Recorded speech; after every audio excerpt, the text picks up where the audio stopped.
은밀하게 위대하게 라고 하는 제목으로 말씀 나누겠습니다. 저희 딸이 제가 사는 건물 반지하 아래 반지하의 원룸에서 자취를 합니다. 어느 날 샤워기 헤드가 망가졌다고 그러더니 수시로 저희 집에 와서 샤워를 하고 가는 거예요. 어떤 때는 새벽 3시에도 얘가 시간이 이렇게 하는 일이 시간이 이렇게 보통 사람들 같지 않아서 새벽에 들어올 때도 있거든요. 새벽 3시에 와서 샤워를 하고 갔다.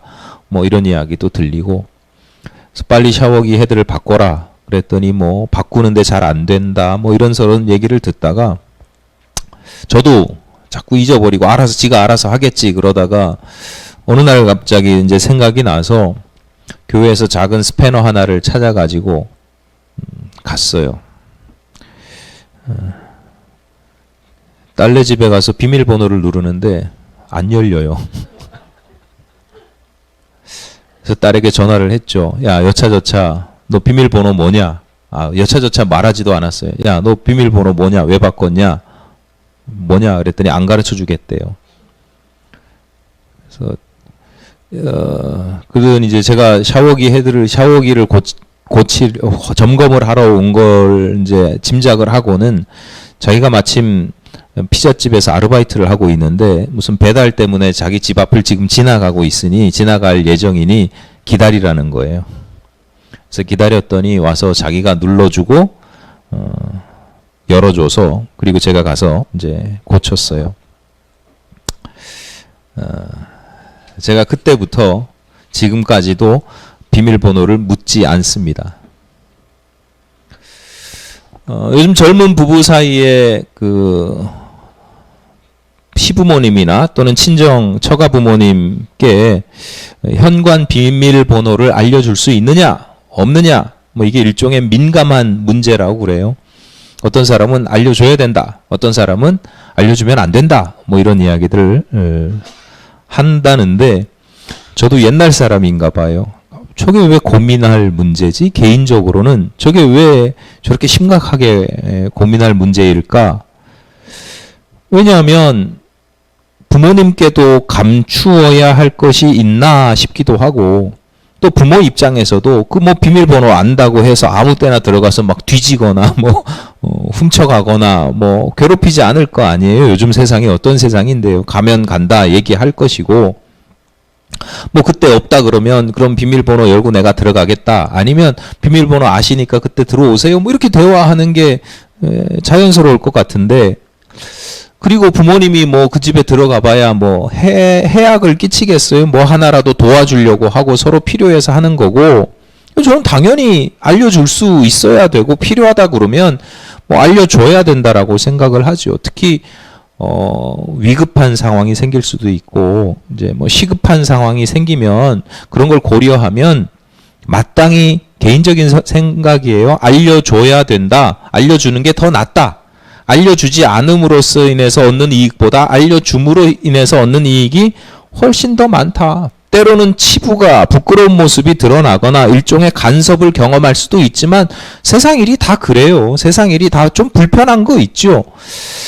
근데 그로 인해서 손해를 얻는 것보다는 이익을 얻는 게 비교할 수 없이 훨씬 많을 것 같아요. 그래서 저는 뭐 이게 전혀 문제가 되지 않는데 제가 그 경험을 한번 저희 딸의 경험을 한번 이제 갓 20살 넘어간 제 딸이 그러는 모습을 보면서 저의 미래는 내 생각 같지는 않겠구나 뭐 이런 생각을 했습니다. 내 생각 같지 않다고 해서 제가 아까 말씀드렸듯이 딸에게 강력하게 너 그러면 안 돼 라고 훈계를 한다거나 비밀번호를 끝까지 악착같이 알아내려고 하지는 않았습니다. 서운한 마음은 있고 알려줬으면 좋겠다, 알려달라 이런 얘기는 한두 번 했지만 뭐 그렇게 강요하지는 않았어요. 왜냐하면 사실 비밀번호를 아버지가 아느냐 모르느냐 뭐 그 자체가 사실은 중요한 게 아닙니다. 삶의 자리를 함께 공유하고 그 삶을 간섭하느냐 마느냐 그것도 사실은 그다지 중요하지 않습니다. 훨씬 더 중요한 것에 비하면 말이죠. 훨씬 더 중요한 게 뭐냐? 관계입니다. 더 정확하게 말하자면 그 관계의 친밀도입니다. 얼마나 친하느냐, 그렇지 않느냐. 예를 들어서 부모님, 시부모님, 친정부모님 뭐 갑작스러운 방문을 싫어해서 비밀번호를 안 알려줄 수 있어요. 하지만 함께 사는 가족, 아내나 남편, 배우자, 자녀들 이런 사람들의 방문을 막진 않잖아요. 싫어도 막진 않는단 말이에요. 적어도 가족들 사이에서는 비밀번호를 공유한단 말이에요. 왜 그래요? 가족이니까? 그럼 부모님은 가족 아니에요? 이게 왜 비밀번호를 공유하느냐? 이미 친밀하기 때문에 그래요. 그러니까 친밀하다라고 하는 건 불편해도 친밀한 거예요. 서로 알 거 다 알거든요. 감출 게 없어요. 감출 필요도 없고요. 부모와의 비밀번호 공유는 사실 부모와 자식이라는 관계의 문제가 아니라 야 어떻게 부모에게 그럴 수 있어? 또는 자식도 독립된 인격이니까 독립된 인격으로 인정해야 된다. 그런 문제 사실은 따질 필요가 없는 거예요. 논쟁을 보면 다 그런 거거든요. 간섭하느냐 마느냐 독립 생활을 하고 있는 사람들을 얼마나 독립성을 인정해 주냐만 다 쓸데없는 얘기예요. 핵심은 얼마나 친밀한가, 얼마나 친한가. 친밀하면 공유가 가능하고 친밀하지 않으면 불가능한 일이에요. 친밀하면 부모가 아니라 친구와도 비밀번호를 공유합니다. 친밀하면. 친하면, 그러니까 친밀하다는 표현을 괜히 문어체로 써서 그런데 구어체로 쓰면 친하면, 친하게 지내면 부모가 뭐예요? 모든 사람이랑, 그 사람이랑 어떤 사람이랑 내가 친하면 비밀번호 공유할 수 있는 거예요. 그러니까 왜 딸이 나에게 너 왜 비밀번호 안 가르쳐 주니? 위급한 상황이 생기면 어떡하려고 그래? 뭐 이런 논리가 다 필요가 없는 거예요. 제가 그런 논리를 이야기하지 않는 거예요. 결론은 얘가 비밀번호를 안 가르쳐 줘? 친밀하지 못하구나.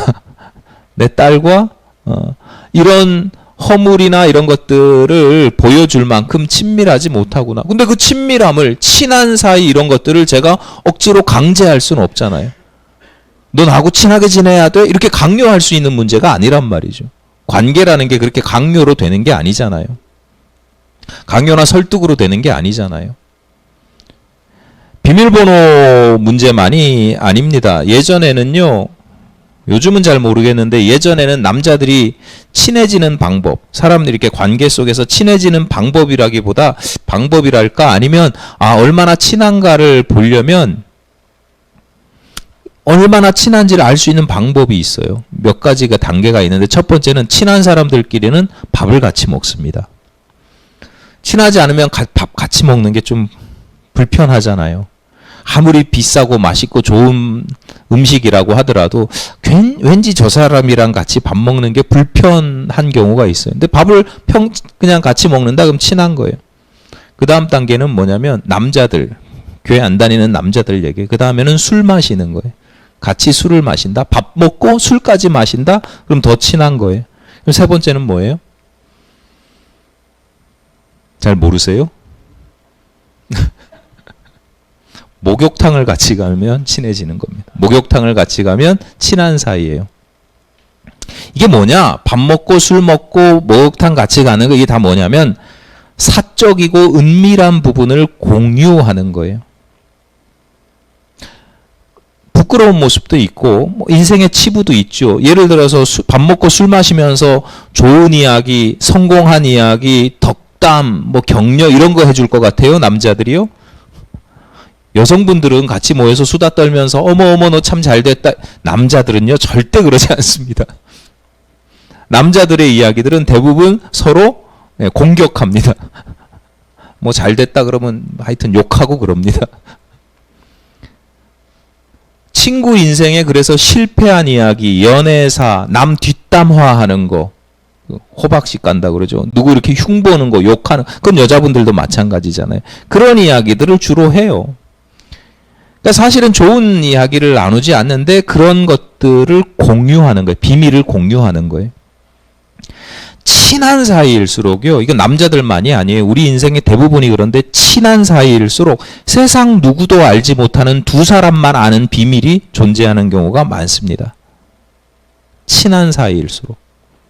부부 사이가 나이가 들어가면서 뭐 그렇게 지지고 볶고 싸우다가도 결국은 둘밖에 안 남는 이유가 뭐냐면 둘만 아는 비밀들이 많아지는 거예요. 어디다 내놓지 못하고 얘기하지 못하는. 신학생 시절에 함께 이렇게 공부했던 선후배 이렇게 모임이 있었어요. 그러니까 학교 공부가 아닌 학교 정해진 커리큘럼 수업이 아니라 따로 이렇게 공부를 하는 모임들이 여러 개 있었는데 제가 속해서 그 모임마다 이제 각자 주제를 가지고 공부를 하는 건데 제가 어울렸던 그런 모임이 있었는데 얼마 전에 그 중에 한 선배 목사님이 회갑이 돼서 기념해서 모임을 가졌어요. 그래서 저는 그날 지방에도 있고 그래가지고 중요한 일정이 있으니까 전부 다 같이는 못하고 잠깐 시간을 내서 함께 몇 시간 같이 있다 왔는데 그 짧은 시간이 참 저한테는 소중한 시간이었어요. 저만 그런 게 아니라 그 자리에 있었던 사람들 딱 하룻밤 그냥 같이 지내면서 먹고 마시고 뭐 그리고 이야기 나누면서 그리고 돌아온 것이었는데 그 시간이 다들 너무너무 이렇게 행복해 하는 거예요. 쉼이 되고 힘이 되는 시간이었어요. 몇 년 만에 만난 그런 모임이 흔하지가 않거든요. 한 선배 목사님이 그런 이야기를 하더래요. 엄마 아빠 어디 여기 그 모임 갔다 올게 그랬더니 그 아들이 벌써 이제 청년인데 그거 아직도 해요? 이랬더니 그러니까 자주 만나지도 않는 거예요. 몇 년 만에 뭐 어디 장례식장에서나 한번 보는 그런 사이인데 그 몇 년 만에 한번 모였는데도 뭐 어제 본 것 같은 그런 이렇게 편안함이 있는 그런 모임이에요.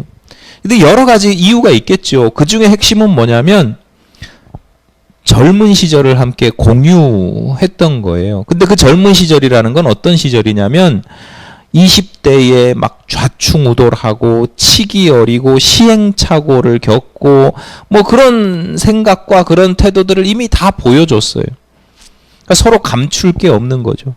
서로 뭔가 이렇게 체면 차리고 하면 쟤 또 가면 쓰고 있네 뭐 이런 거 꼴값 떨고 있네 뭐 이런 거예요. 너를 내가 아는데 지금 내 앞에서 뭐 이래 이런 사이인 거예요. 그러니까 서로 만나면 편하고 반갑고 서로 삶의 자리가 지금 많이 달라져 있고 생각도 많이 다른데도 그냥 그대로 있는 그대로 이해해주고 받아주고 그러는 거예요. 제 곁에 있던 선배 목사님이 참 이런 자리가 너무 소중하다. 다음 회감 누구냐? 뭐 그런 이야기들 오가면서 우리는 절대로 저기 학번별로 죽어야 된다. 나이 순서대로 죽어야 된다. 뭐 이런 이야기들 막 그냥 편하게 오가고 뭐 그런 가운데 이 자리가 너무 소중하다 그런 이야기를 하는 거예요. 그래서 제가 옆에 있다가 한마디를 거들었어요. 뭐라 그랬냐면 형 그래서 나이 50 넘어가면 친구 사귀기가 힘들다고 하잖아요. 이렇게 얘기를 했어요. 일상적으로 우리 하는 이야기거든요. 나이 50 넘으면 친구 사귀기가 힘들잖아요. 50 넘어가면 내가 체면도 차려야 되고 이렇게 부끄러운 모습, 창피한 모습 이런 거 잘 안 보여준단 말이에요. 친해지기가 어렵죠. 그랬더니 그 선배님이 아니라고. 50이 넘어도 60, 70이 되어도 새로운 친구를 사귈 수 있고 사귀는 사람이 있다. 당신은 그렇게 살아가고 있다. 나이가 60이 넘었지만 나는 지금도 끊임없이 새로운 친구를 사귄다 라고 이야기를 하는 거예요. 어떻게 가능하냐? 앞서 말씀드렸듯이 내 모습을 있는 그대로 보아줄 수 있는 사람이라면 반대로 그 사람의 모습을 내가 판단하고 정죄하지 않고 분석하지 않고 평가하지 않고 있는 모습 그대로 받아줄 준비가 되어 있는 그런 사람, 내가 그런 사람이라면 서로 친구가 된다. 어른이라는 게 뭐냐? 어른이라는 게 있는 모습 그대로 보아주고 받아주는 게 그게 어른이지. 오늘날 많은 어른이라고 나이 든 사람들이 다 뭐 하냐면 내가 가지고 있는 지식과 경험, 쌓아둔 경험 가지고 훈계하고 가르치려고 하고 지적질하고 이게 이런 게 어른이라고 생각하는데 그거 아니라는 거예요. 오히려 있는 모습 그대로 받아들여주고 그 사람이 자기가 스스로 자기 안에서 어떤 자신의 영혼을 발견할 수 있는 공간을 만들어주는 게 그게 어른이라는 거예요. 나이가 문제가 아니라 나이가 50이 넘느냐 60이 넘느냐가 아니라 내가 얼마나 어른이냐 어른스러워졌느냐 또 주변에 함께하는 사람이 얼마나 어른스러우냐에 따라서 친구가 될 수도 있고 친구라는 건 친하게 지내는 사람이라는 거죠. 친밀한 사람이라는 거잖아요. 그렇게 이야기를 하는 거예요. 여러분 어떤 누군가와 비밀을 공유한다는 게 결코 쉬운 일은 아니잖아요. 여러분 그런 경험들 해보셨을 거예요. 친구 사이에 야 이거 비밀이야 너만 알고 있어야 돼. 그러면 다음날 벌써 다 쫙 퍼져나갑니다. 그러니까 어떤 사람들은 일부러 그렇게 얘기해요. 퍼져나가기를 바라면서 말 많은 사람 하나 골라가지고 야 너만 알고 있어 비밀이야. 그래놓고 이제 자기는 죄를 벗어나는 거죠. 나는 이 사람 한 사람한테만 비밀로 얘기했는데 얘가 퍼뜨릴 거 다 아니까. 비밀이라는 게 사실은 둘만 공유되기가 굉장히 어렵습니다. 그러니까 내가 너한테 비밀이야 너만 알고 있어 라고 얘기를 했는데 그 비밀이 다음날 금세 퍼져나가요. 그러면 내가 비밀을 얘기했던 그 사람과 나와는 친밀한 사이예요? 아니에요? 아닌 거예요. 진짜 친구가 아닌 거예요. 비밀을 공유할 뿐만 아니라 그 비밀을 서로 지킬 수 있어야 그게 진짜 친한 사이죠. 오늘날 많은 사람들이요. 어울리는 사람들은 많아요. 내가 직장이나 뭐 여러 가지 관계들 때문에 어울리는 사람들 많아요. 가까이 지내는 것 같아요. 바로 옆에 있어요. 그런데 진정한 친구는 적은 이유가 여기 있습니다. 그러고 보면 성도는 신앙을 가진 성도들, 교회 생활을 하는 성도들은 참 복된 존재예요. 왜냐하면 하나님께서 나의 좋은 친구가 되어주시기 때문이죠. 여러분 하나님께서 나의 좋은 친구, 아까 최고의 친구가 하나님께서 당신에게 최고의 친구입니다 라고 이야기한 가장 기본적인 이유가 뭐냐면 하나님과는 비밀 공유가 가능합니다. 하나님은 우리가 어떤 비밀을 내 속에 막 썩어 문드러지는 다 상하고 썩어서 곰팡이 핀 그 모습을 하나님 앞에 탁 보여드려도 하나님은 그 비밀을 함부로 전파하지 않으십니다. 흉도 보지 않으세요. 안타까워하시죠. 안타까워하시지만 비난하지 않습니다. 그래서 성도들은 힘들고 어려운 일이 있을 때 짜증나고 화가 나고 괴로운 일이 있을 때 세상 사람들은 술 친구를 찾아요. 그래서 이게 비밀이 전파될지 안 될지 모르겠는데 일단 쏟아내야 돼. 그런데 성도들은 어떻게 해요? 하나님께 기도하는 겁니다. 이 기도가 옳든 그르든 상관없어요. 이 기도가 천박할 수도 있어요. 그런데 하나님께 기도하는 거예요. 좋은 교회는 하나님께서 나의 좋은 친구가 되어주신다. 마찬가지로 좋은 교회는 성도들이 서로에게 좋은 친구가 되어줍니다. 예를 들어서 성도들에게 또는 목회자에게 기도를 부탁할 때가 있잖아요. 기도를 내가 해도 되는데 그 기도를 부탁한다는 건 무슨 얘기냐면 지금 내 인생에서 어떤 면에서는 그 부분이 내가 제일 연약한 부분이에요. 약점이고 부끄러운 모습이 될 수도 있어요. 어른스러운 성도는 그 기도 제목을 듣고 그 기도 제목을 부탁하는 사람을 함부로 판단하지 않습니다. 이 사람이 나한테 이런 기도 부탁을 했는데 어떻게 이런 기도를 할 수 있냐고 다른 사람에게 함부로 전파하지도 않습니다. 좋은 말로 너도 좀 기도해줘야 되겠어 이런 식으로라도 이야기하면서 전파하지 않습니다. 평가하거나 판단하고 책망하거나 함부로 조언하려고 하지도 않습니다. 오롯이 자신의 마음에만 그 기도의 제목을 품고 그 사람의 심정으로 하나님께 기도하는 사람, 이 사람이 좋은 성도, 성숙한 어른스러운 그런 성도입니다. 하나님을 닮은 성도입니다. 여러분, 참 좋으신 친구가 되시는 하나님과 친밀하시기를 바랍니다. 아울러서 다른 사람들에게도 하나님처럼 참 좋은 친구가 되어주시기를 바랍니다.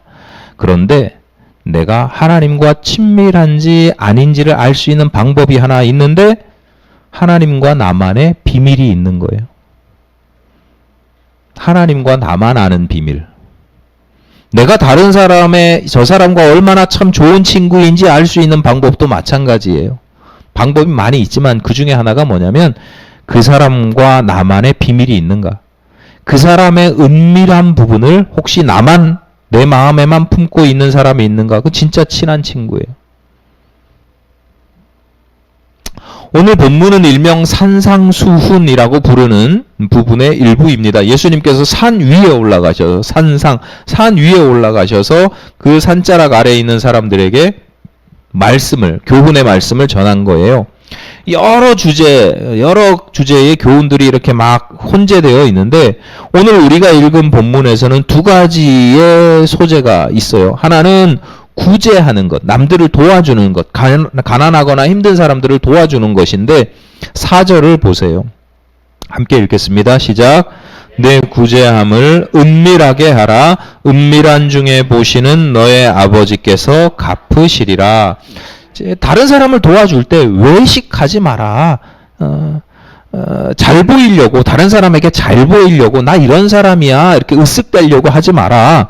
심지어 네 오른손이 하는 걸 네 왼손이 모르게 해라. 이게 뭐 비유적인 표현이지 오른손이 하는 걸 왼손이 어떻게 모릅니까? 근데 스스로도 그 인식하지 마라. 남들에게만 잘 보이려고 하지 않는 것뿐만 아니라 스스로도 그냥 그렇게 인식하지 마라. 그 정도로 은밀하게 구제해라. 그러면서 마무리가 이렇습니다. 네 구제함을 은밀하게 하라. 그 다음에 뭐예요? 함께 읽겠습니다. 시작. 은밀한 중에 보시는 너의 아버지께서 갚으시리라. 아버지 하나님을 어떤 분으로 묘사하냐면 은밀한 중에 보시는 분이에요.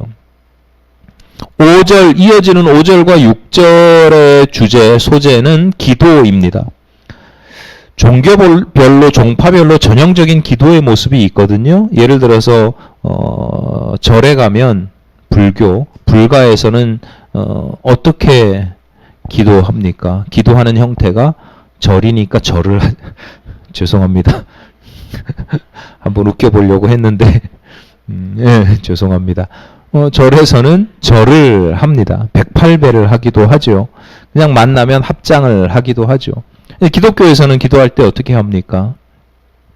여러분 기도할 때 손을 모으는데 합장을 하기도 하고 주로는 이제 이렇게 주먹 쥐거나 깍지를 쥐거나 이렇게 해서 기도를 합니다. 꼭 그렇게 해야만 되는 건 아니지만 보통 사람들이 일반적으로 그게 기도하는 모습이고요. 가톨릭 성도들은 어떻게 기도해요? 특징이 성호를 그리죠. 성부와 성자와 성령의 이름으로 아멘 한단 말이에요. 그러니까 유대인들도 꼭 그렇게 기도해야 되는 건 아닌데 그냥 기도의 전형적인 모습이에요. 그러니까 유대인들도 전형적인 기도의 모습이 있는데 유대인들은 어떻게 기도하냐면 하늘을 향해 두 팔을 높이 들고 기도를 합니다. 그리고 그냥 팔만 높이 드는 게 아니라 때로는 탈릿이라고 하는 쉽게 얘기하면 어떤 큰 스카프 같은 천이 있어요. 그런 것들을 뒤집어 쓰고 그리고 이제 그걸 뒤집어 쓰고 하늘을 향해서 두 손 들고 있으면 저 사람 뭐 하고 있는 거예요? 기도하고 있는 거예요. 그러니까 그 모습, 기도하는 그 모습 자체는 큰 문제가 없는데 내가 기도하는 모습이 그렇게 외형적으로 너무 눈에 띄게 잘 보이니까 그 모습을 악용하는 사람들이 있었어요. 본문 5절입니다. 또 너희는 기도할 때에 외식하는 자와 같이 하지 말라. 그들은 사람에게 보이려고 회당과 큰 거리 어귀에 서서 기도하기를 좋아하느니라. 내가 진실로 너희에게 이르노니 그들은 자기 상을 이미 받았느니라. 다른 사람을 구제하는 건 일종의 선행입니다. 타인에 대한 일종의 선행이고 내가 기도를 한다고 하는 건 사실은 굉장히 개인적인 종교 행위잖아요. 다른 사람하고 상관이 없단 말이에요. 다른 사람하고의 관계가 그렇게 크지 않아요. 그냥 개인적인 종교 행위예요. 그런데 그 개인적인 종교 행위조차도 자랑하는 사람들이 있었단 말이죠. 내가 기도함네 하고 기도하는 모습을 일부러 보여준다. 내가 이만큼 거룩한 사람이야 라고 일부러 자랑한다. 기도조차도 자기를 자랑하는 도구로 삼는 사람들이 있다. 그래서 예수께서 6절과 같이 교훈하십니다. 너는 기도할 때에 내 골방에 들어가 문을 닫고 은밀한 중에 계신 내 아버지께 기도하라. 은밀한 중에 보시는 내 아버지께서 갚으시리라. 앞에 똑같죠?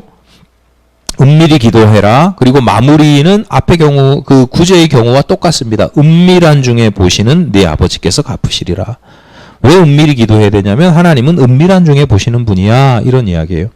오늘 우리가 읽지 않았습니다만 한 군데 더 살펴볼 구절이 있습니다. 본문 17절과 18절입니다.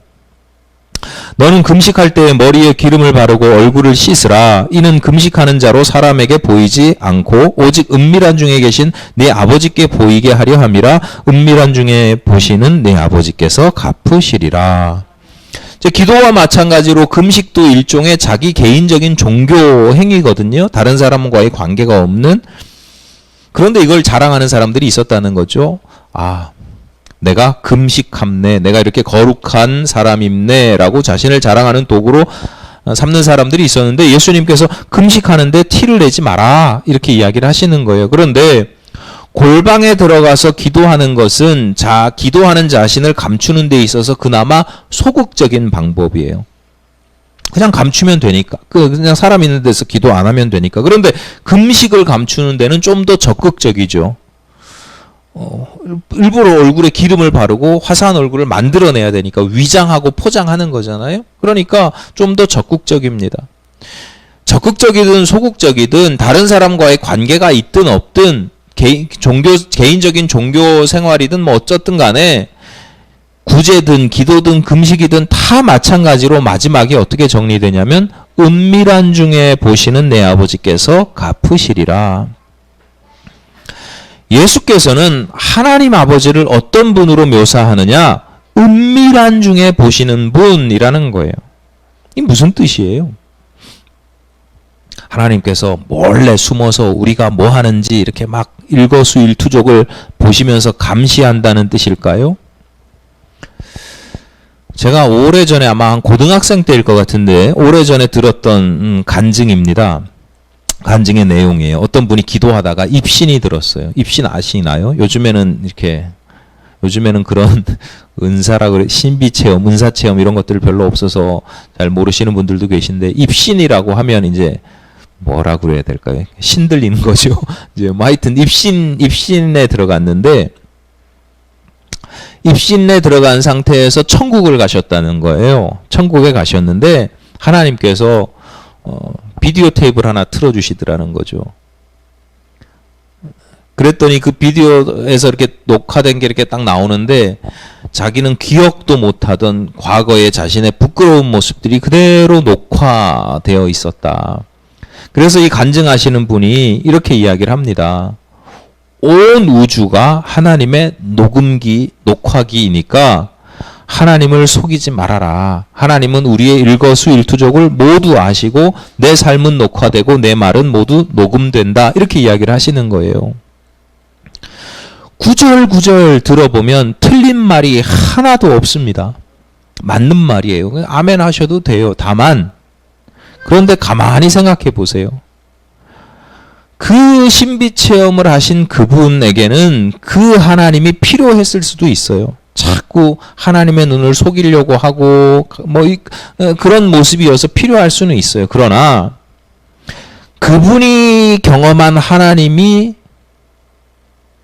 우리가 고백하는 동일한 하나님이 되어야 하느냐? 그렇지 않습니다. 그분의 하나님은 어떤 하나님이냐면 두려운 분이에요. 앞서 말씀드렸듯이 나를 감시하는 분이에요. 이게 성경적일까요? 굉장히 조심스럽습니다. 간증이니까 그분 개인적인 고백이니까 이게 틀렸다. 개인적인 고백으로 틀렸다는 게 아니에요.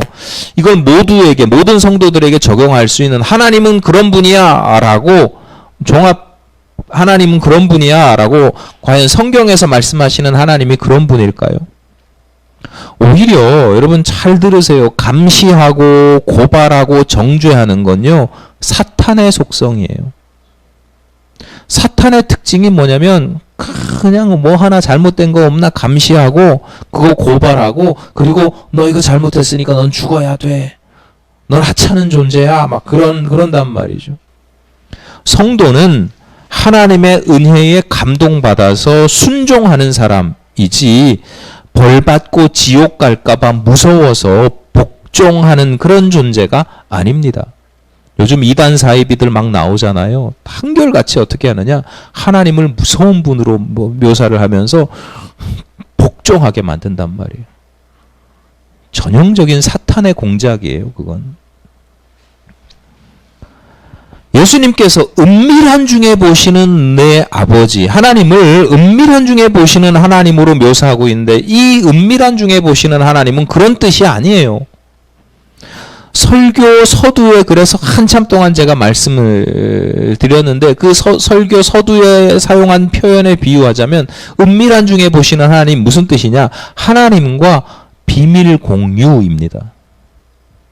내가 누군가를 구제하는 것, 내가 기도하는 것, 내가 금식하는 걸 오직 누가 알아요? 하나님만 아는 거예요. 다른 사람은 몰라. 하나님만 알아요. 그러니까 다른 사람은 모르고 하나님과 나만 알아. 그러면 하나님과 나는 그만큼 어떤 존재라는 거, 어떤 관계라는 거예요? 친밀하다는 거죠. 그런데 이게 깊어지면 하나님은 알아주시기 때문에 다른 사람에게 잘 보일 필요가 없는 거예요. 다른 사람이 알아줄 필요도 없는 거예요. 예를 들어서 여러분이 누군가와 연애를 해요. 깊은 교제를 나눌 수도 있어요. 누군가와 아주 깊은 연애를 하거나 교제를 나누는데 그 사이에 누가 들어올 수 있어요? 누군가가 그 사이를 치고 들어오거나 또는 그런 관계를 누군가에게 자랑한다고 하면 그 관계는 이미 연애의 관계가 아니죠. 친밀한 깊은 교제가 아닙니다. 구제를 비롯한 우리의 선행, 기도와 금식도 마찬가지입니다. 성도들에게는 그 자체로 하나님과의 깊은 교제이며 하나님과의 연애하는 거예요. 하나님과 연애하는 거예요. 사귐, 사랑의 사귐입니다. 그 사이에 누구도 들어올 수 없죠. 들어오면 그 사귐과 교제는 가짜입니다. 금식도 기도도 선행도 다 가짜 교제가 되는 거예요. 오늘 설교 제목이 은밀하게 위대하게입니다. 10년 전이더라고요. 설교 준비하기 위해서 찾아보니까 10년 전에 상영되었던 영화 제목입니다. 영화 제목이 은밀하게 위대하게라는 영화 혹시 보셨나요? 왜 은밀하게 위대하게냐면 이제 살짝 코믹 영화인데요. 코믹 영화이면서도 코믹기가 살짝 있는 뭐 하여튼 애매한 영화인데 어쨌거나 그 영화의 소재가 간첩이에요. 간첩. 남한에 침투해서 이렇게 스파이 활동을 하고 있는 간첩에 대한 이야기예요. 간첩은 자기를 드러내면 안 되잖아요. 그러니까 은밀하게 활동하는 겁니다. 하지만 그 은밀하게 하는 모든 일들이 그 은밀하게 해서 이루는 일들은 위대할 수 있습니다. 뒤집어서 보자면 위대하기 위해서 은밀해야 됩니다. 그 위대한 일이 뭘까요? 간첩이 와서 은밀하게 공작 활동을 하면서 결국 이루고자 하는 위대한 일. 조국 통일, 혁명 뭐 이런 거잖아요. 제목만 딱 보면 그런데 영화를 끝까지 이렇게 살펴보면 결국 이 영화가 하고 싶은 이야기가 있어요. 가정이나 평범한 일상의 소중함을 이야기합니다. 내가 혁명 전사로서 조국 통일의 위협을 이루는 전사로서 살아간다라고 하지만 사실은 극단적으로 보자면 그건 내가 도구로서 살아가는 거거든요. 내가 도구로서 살아가는 거예요. 그게 위대한 일이라고 사람들은 우리를 세뇌시켜서 살아가게 해요. 그런데 내 일상이나 가정의 소중함을 이야기한다는 건 뭐냐면 나를 목적으로 여기는 삶이에요. 내가 누군가의 무언가의 대단한 일들의 도구가 아니라 나를 위해서, 나의 행복을 위해서 내가 목적이 되는 삶이에요. 소소해 보이지만 정말 위대한 건 바로 그런 거다. 은밀하게 위대하게, 은밀하게 간첩 활동을 해서 통일을 이루거나 혁명을 이루어내는 게 그게 위대한 일이 아니고 나 자신을 목적으로 살아가는 그 삶이야말로 진정으로 위대한 삶이다라고 하는 것을 이야기합니다. 저는 그렇게 해석을 합니다. 오늘 본문 2절 후반부입니다. 진실로 너희에게 이르노니 그들은 자기 상을 이미 받았느니라. 아무리 선행이라 할지라도 그게 자기 자랑이 되면 이미 그들은 자기 상을 받은 셈이라는 거예요. 본문 5절 후반부입니다. 내가 진실로 너희에게 이르노니 그들은 자기 상을 이미 받았느니라. 기도도 마찬가지입니다. 다 자기 상을 이 땅에서 다 받아요. 자랑하는 사람들은. 그러면 은밀하게 하나님과 나만 아는 은밀함을 가지고 친밀하게 지내는 사람들은 그냥 그저 그렇게 조용히 세상 조용히 살다가 가니까 상이 없습니까? 예수께서 분명히 반복해서 말씀하시죠. 은밀하게 보시는 내 아버지께서 갚으시리라. 하나님께서 갚아주신다는 거예요. 하나님의 보상이 있다는 거예요. 그 보상, 세상에서 받을 수 있는 그 어떤 상보다도 위대한 상입니다. 어떤 상을 받아야 돼요? 내가 세상에서 나를 자랑하고 내가 이렇게 잘난 사람이야 라고 했을 때 얻어지는 것들이 있거든요. 그것보다 훨씬 위대한 상이에요. 돈이에요? 건강이에요? 저는 하나님께서 주시는 최고의 상은 친밀함. 하나님과의 친밀함. 왜냐하면 내가 하나님과 친밀할 때 나를 발견하는 거예요. 내가 목적이 되는 삶을 살아가는 거예요. 여러분, 세상에서 유명해지고 인정받고 존경받고 풍성해지는 것보다 훨씬 위대한 일이 있습니다. 하나님과 친밀하게 지내는 겁니다.